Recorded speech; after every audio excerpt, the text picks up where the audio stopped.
Hello and welcome to my channel. Today I want to talk about the drug pregabalin, also known as the marketed name Lyrica.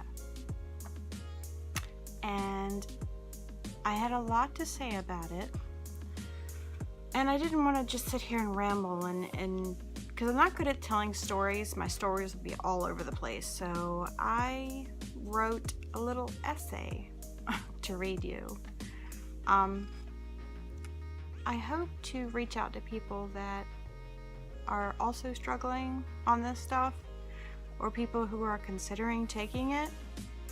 Fair warning, this story can get a little gross.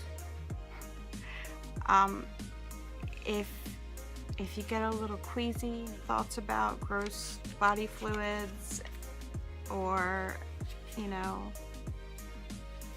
or you don't want to hear the gross stuff or whatever, I would suggest not watching from this point, because it's not pretty. It gets kind of ugly, but I wanted to be honest, because that's the only way it's going to accomplish anything, if I'm honest. So I'm going to begin. A few facts about Lyrica.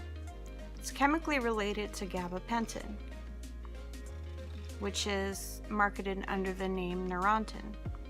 I know a lot of people who are on Neurontin. It's used to treat a variety of things, including pain associated with neurological diseases, fibromyalgia, diabetic nerve pain, seizures, anxiety, and spinal injuries. It is considered a Schedule 5 controlled substance, which is the same class as codeine. It is not considered a narcotic. It is said to have a low probability for abuse. The rate of absorption is 3 times that of gabapentin. It was synthesized in 1990 as an anticonvulsant at Northwestern University in Evanston, Illinois. It was approved in the European Union and FDA approved in the United States in 2004. It appeared on the US market in 2005.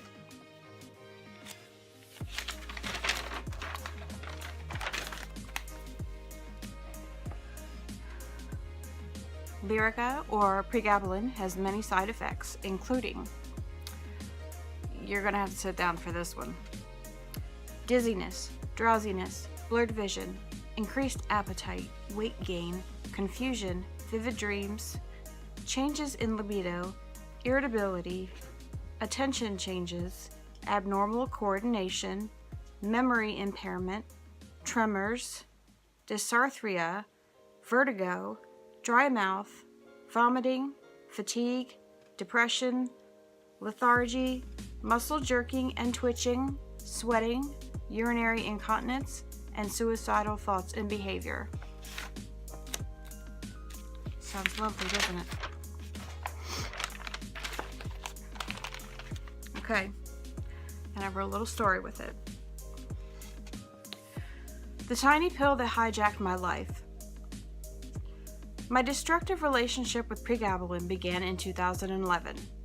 I was having trouble managing anxiety, as I preferred to not be on a benzodiazepine for long periods of time.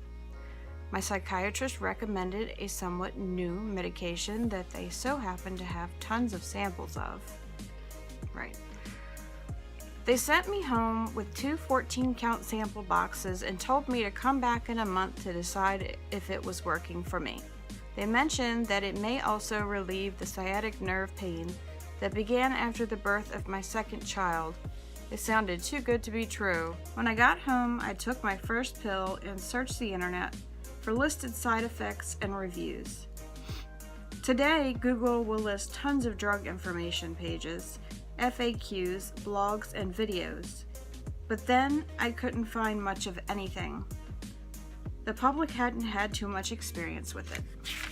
I was amazed at the effect it had on my day-to-day life. It took away all of my anxiety, boosted my self-esteem, and gave me my much-needed energy and focus. I finally felt like me. I was able to maintain great relationships with family, friends, instructors, and my kids, and I was no longer afraid to introduce myself to new people. My quality of life improved tenfold. I nailed my job interview, enrolled in school, and made Dean's List right away. I felt happy and productive, and for the first time, I felt free to finally be the me that was no longer restrained by anxiety. This must be a miracle drug, I thought. But we all know that there's always a catch. There's always a price to pay. I was no exception to this.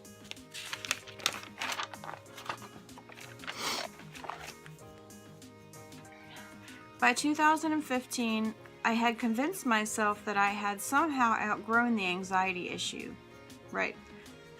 I figured that I could just stop taking pregabalin and move on with my life. Boy, was I wrong. Are you done? Boy, was I wrong. On day 3, the chills and sweating began. That night, I had constant vivid nightmares. On day 4, the nausea and stomach cramps started.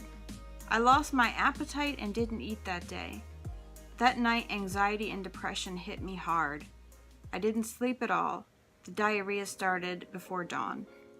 At first, I thought I had the flu, even though flu season was long over. But it kept getting worse. By day 5, I couldn't get out of bed. The nausea was extreme and I began to vomit.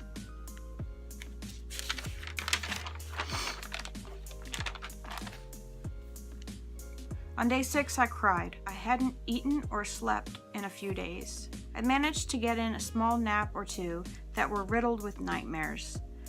I was an emotional wreck to the point that I couldn't even speak. By day 7, it was unbearable. I was dry heaving so much that my diaphragm hurt constantly. My stomach hurt so bad that I wouldn't leave the fetal position until I had to jump up and run to the bathroom. Sometimes I didn't even make it. What was left in my gut was completely gone.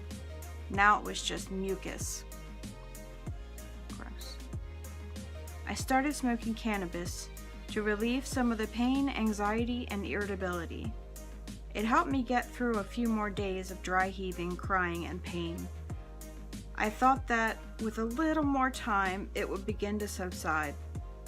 It didn't.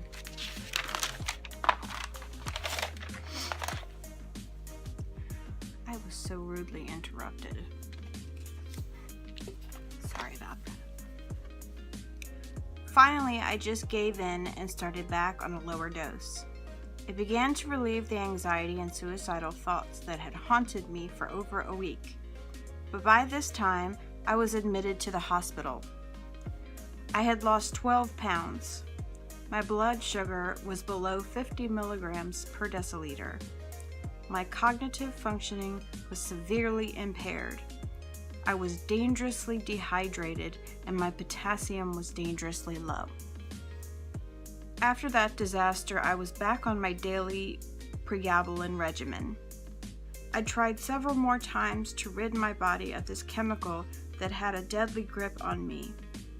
I tried twice to taper it at different speeds, but failed both times due to gastrointestinal and mental health problems.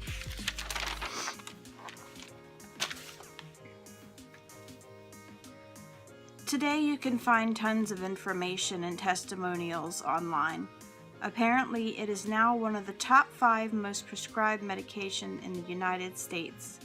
It seems to affect everyone differently, but most claim anxiety relief and decreased fibromyalgia pain. Generally, with long-term use, as with myself, seems to have the same effects and withdrawal symptoms. 7 years later, the side effects are much worse. My memory is very impaired.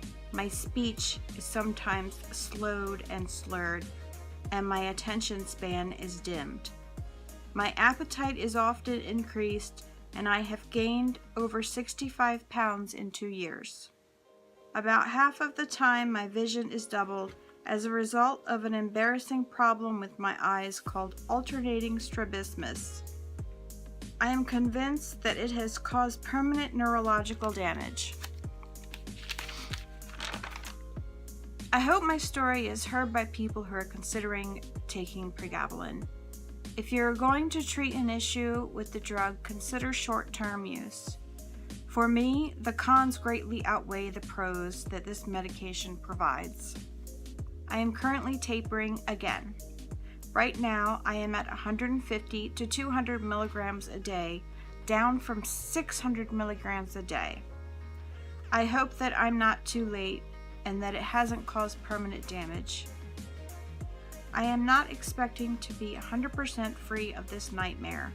My goal is to get down to 75 milligrams a day and stay there for a while. At that point, I will consider the best time to ask for medical detox. In conclusion, fuck this shit.